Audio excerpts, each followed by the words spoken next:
तीन इसके अनुभव कीजिएगा।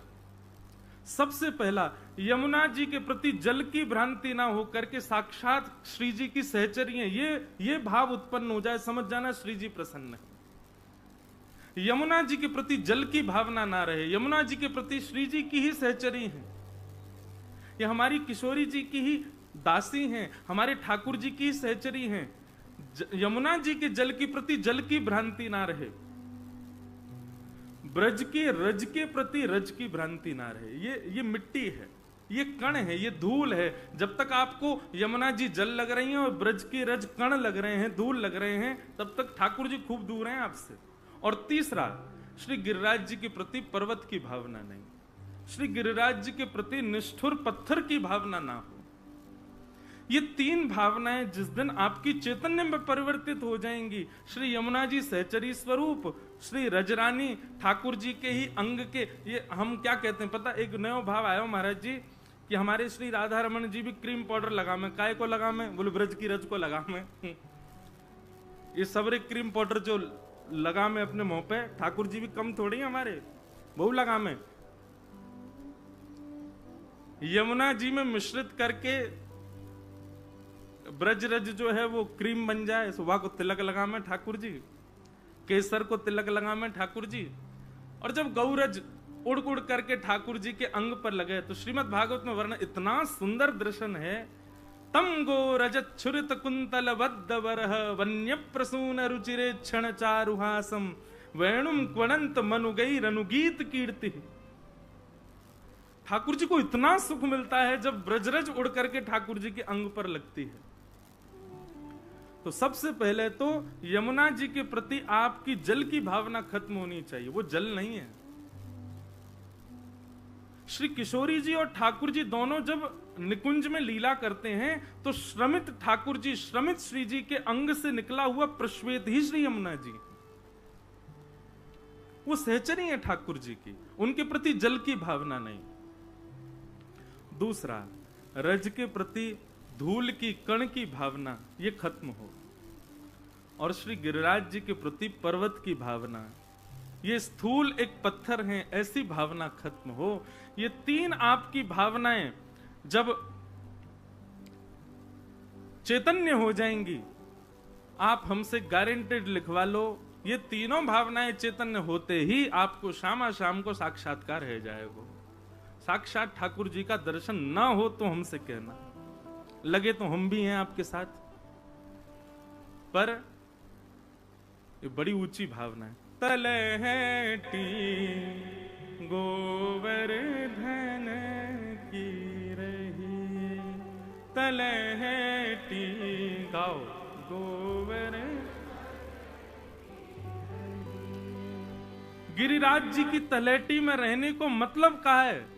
नित प्रति मदन गोपाल लाल के, नित प्रति मदन गोपाल लाल के, चरण कमल चित रही, तलहटी गोवर्धन की रही। आचार्यों ने क्या आज्ञा की? सबसे पहली आज्ञा, गोवर्धन की तलहटी में रहो।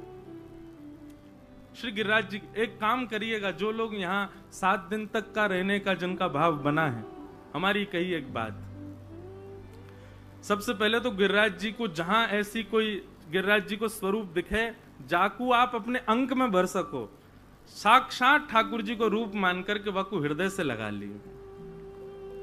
भैया पूरे भारत में केवल 2 ठाकुर जी ऐसे हैं जिनको हृदय से लगाने का अवसर सबको मिलता है। एक तो महाराष्ट्र में श्री पंडरीनाथ, श्री विठल भगवान, सबको गले लगाने का अवसर मिलता है, और दूसरे हमारे श्री गोवर्धन नाथ।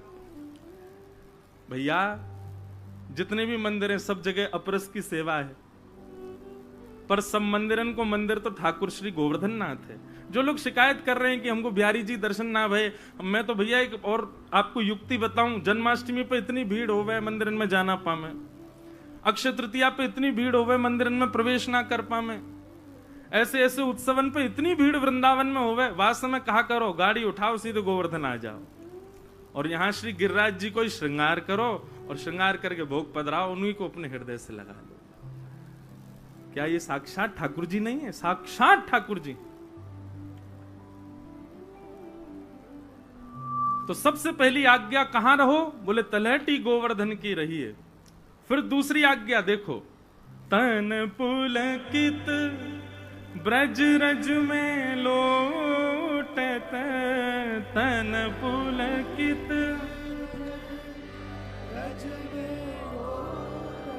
जो नाय गावेगो वाको अगले जन्म में ब्याह ना होएगो, या हमारे गाओ तन पुलकित ब्रज रज में लोटत, तन पुलकित ब्रज में लोटत। देखो महाराज जी, ब्याह को भय समन को ब्याह कर लो, यही हमारे गा रहे। श्री गोविंद कुंड में नहीं है तलहटी, गोविंद कुंड में नहीं। सबसे पहले तो गिरिराज जी में रहो, और दूसरी आज्ञा तन पुलकित ब्रज रज में लोटत। आपके अंग प्रत्यंग, आपके शरीर में जितने रोए कूप हैं, उतने रोए कूपन में ब्रजरज जानी चाहिए। और फिर गोविंद कुंड में नहीं है। वृंदावन में, हमारे ब्रजमंडल में जितने कुंड है ना, उन सबन में यमुना जी को ही जल है। स्रोत तो ब्रजमंडल में यमुना जी हैं। तो गोविंद कुंड में जाओ, चाहे आगे के, और यहाँ पर आगे कई सारे कुंड हमारे गोवर्धन में हैं। इस सब कुंडन में जल तो श्री यमुना जी को ही है। तो ये तीन आज्ञा आचार्य ही कर रहे हैं, कोई मेरी बात मान करके मत मानियो, आचार्य की आज्ञा है। तलहटी गोवर्धन की रही, तलहटी गोवर्धन की रही। और फिर अंतिम आज्ञा। वैसे आज्ञाएं तो अनंत हैं, पर रसिक जनन को भाव है। मुझे ये बात इतनी प्रिय लगती है।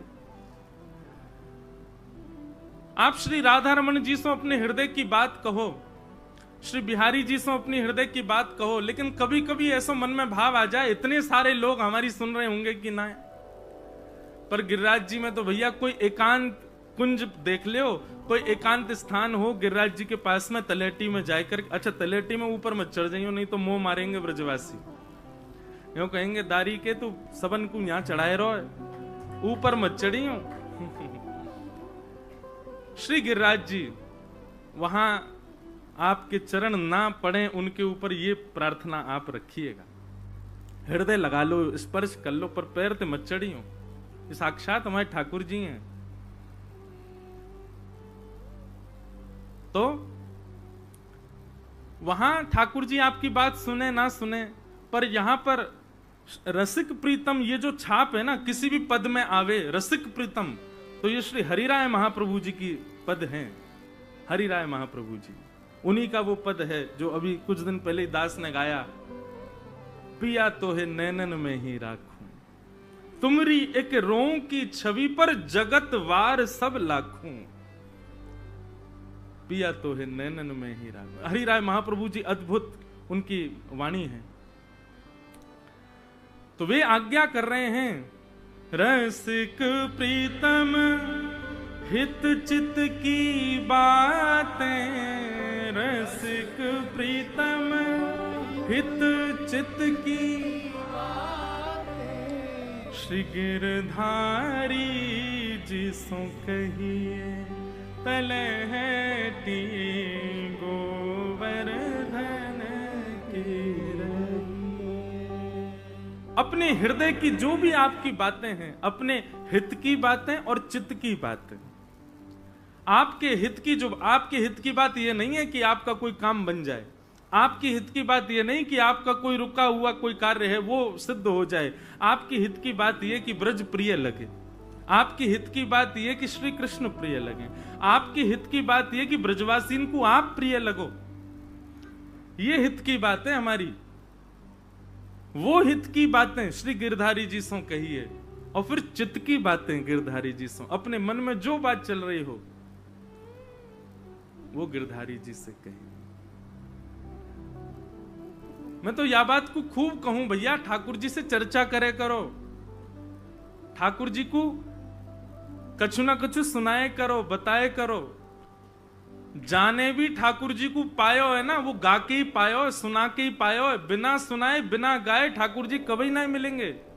24 घंटा सेवा करते रहो ठाकुर जी की, जब तक वो डट के बैठ जाएं और तुम डट के उनको कछु नहीं सुनाओगे तब तक ठाकुर जी नहीं रीझेंगे।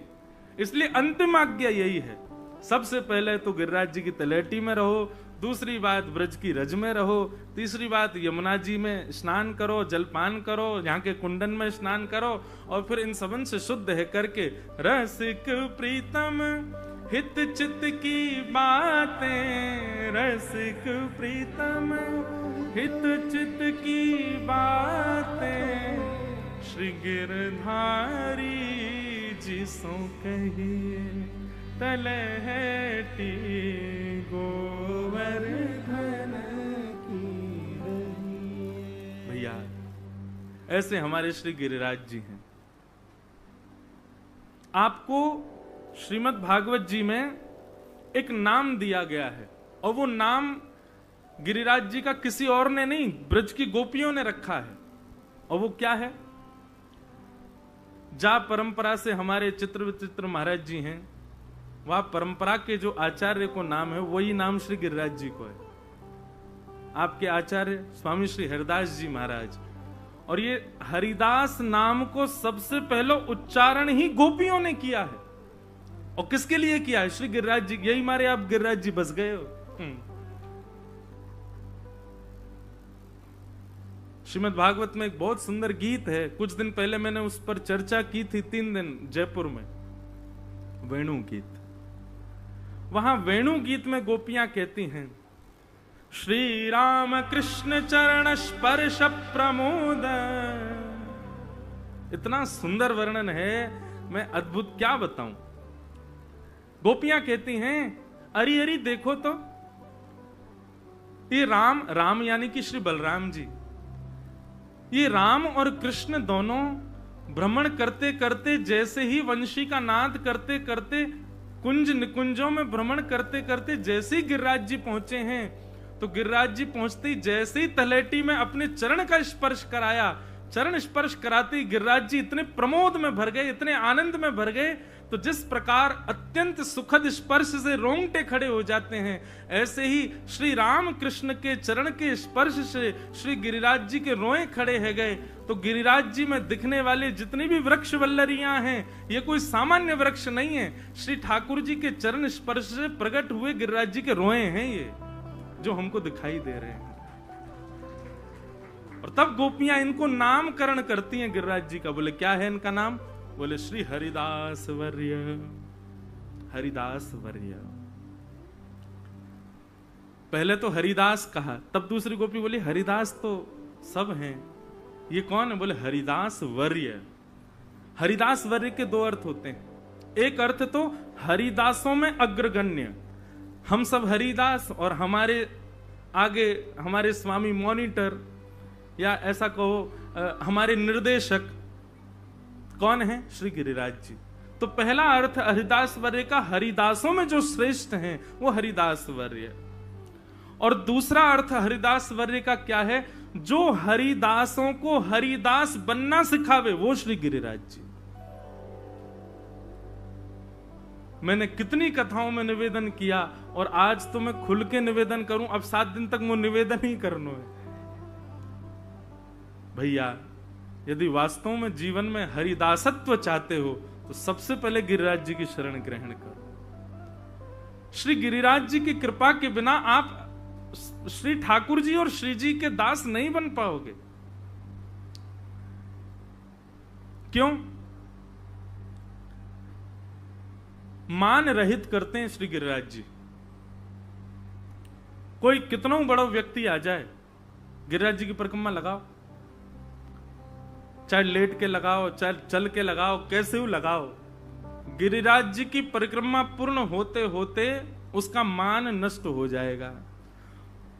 और मान नष्ट होने का प्रमाण क्या है? वो रोने लगेगा, हे गिरिराज बाबा जल्दी पूरी कराओ, अब कितनी और रह गई है, लेक और रहेगी, बस बस। और मैं तो बहुत बड़ा बहुत बड़ा आनंद ले चुका हूं यहाँ पे। 6 महीना में दंडवती पूरी करी मैंने, वो तो सबन ने पता है कैसे करी मैंने।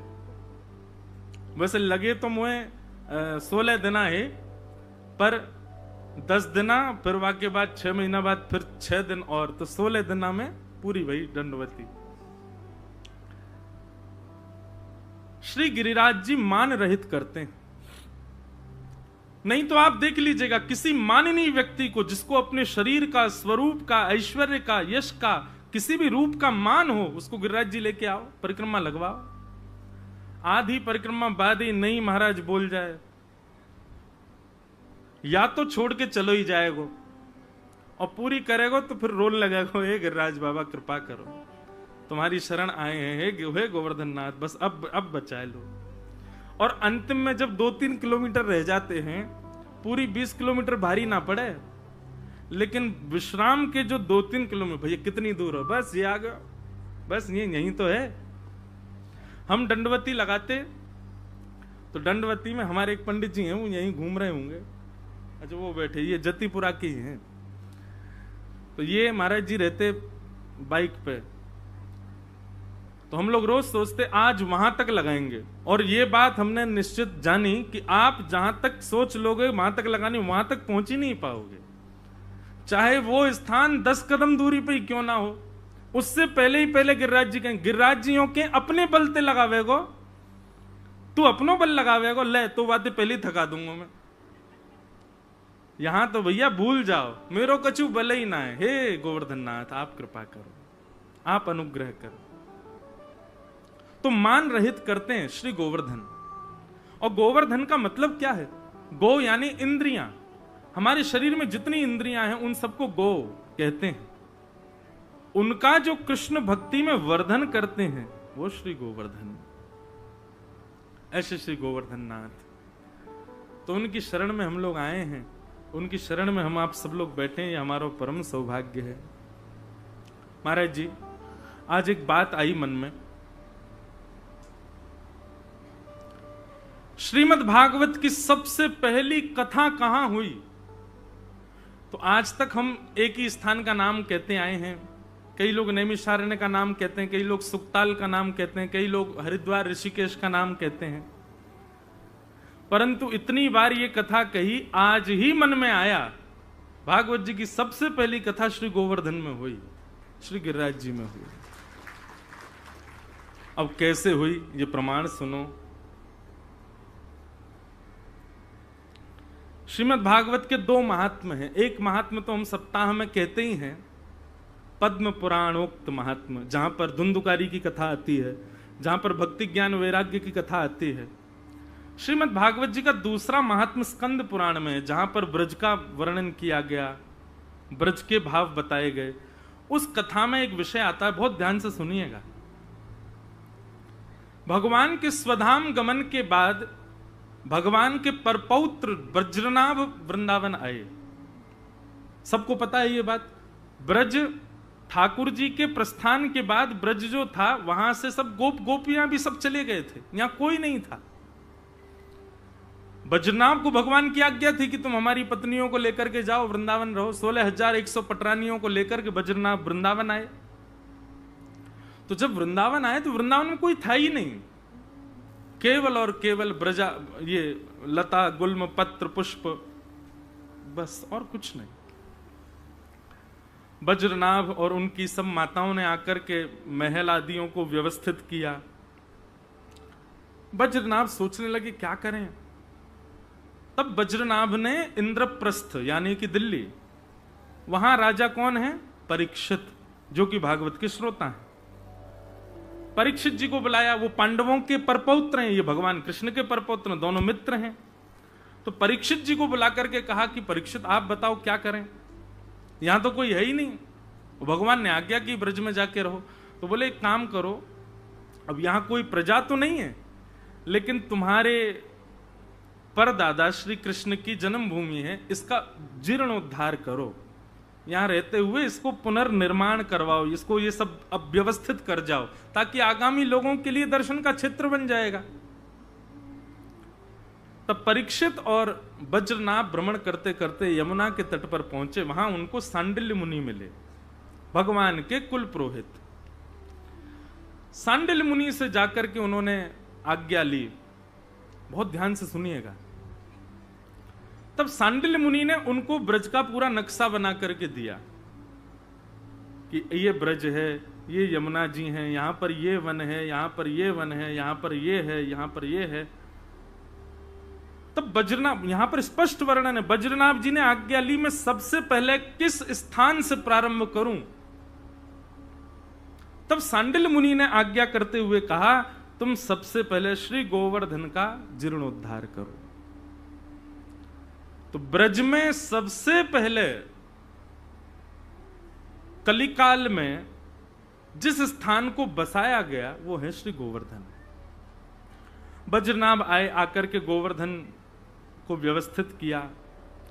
फिर धीरे धीरे उन्होंने आदि आदि स्थानों को व्यवस्थित किया।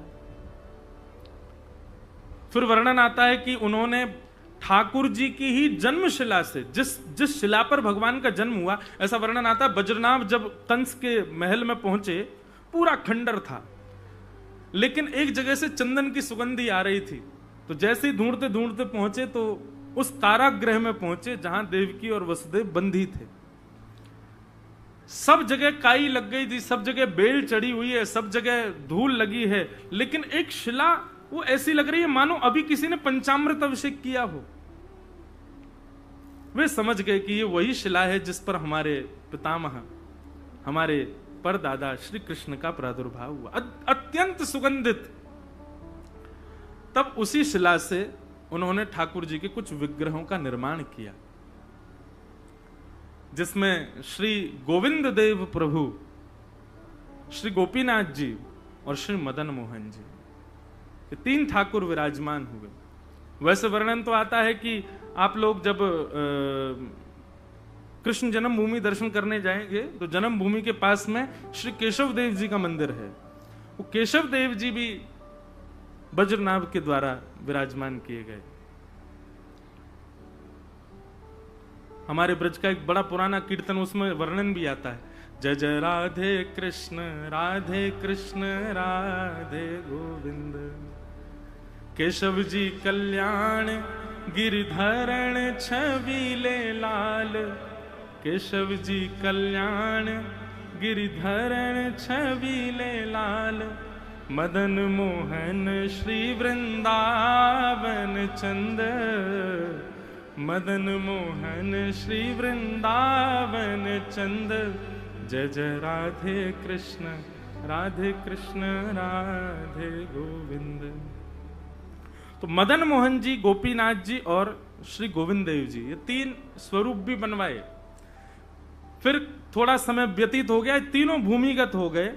फिर रूप गोस्वामी, सनातन गोस्वामी और मधु पंडित, ये तीनों आकर के भजन किए और इन तीनों ने इन तीनों स्वरूपों को पुनर्प्रकट किया वृंदावन में। हम लोग सप्तनिधि के पद में गाते हैं।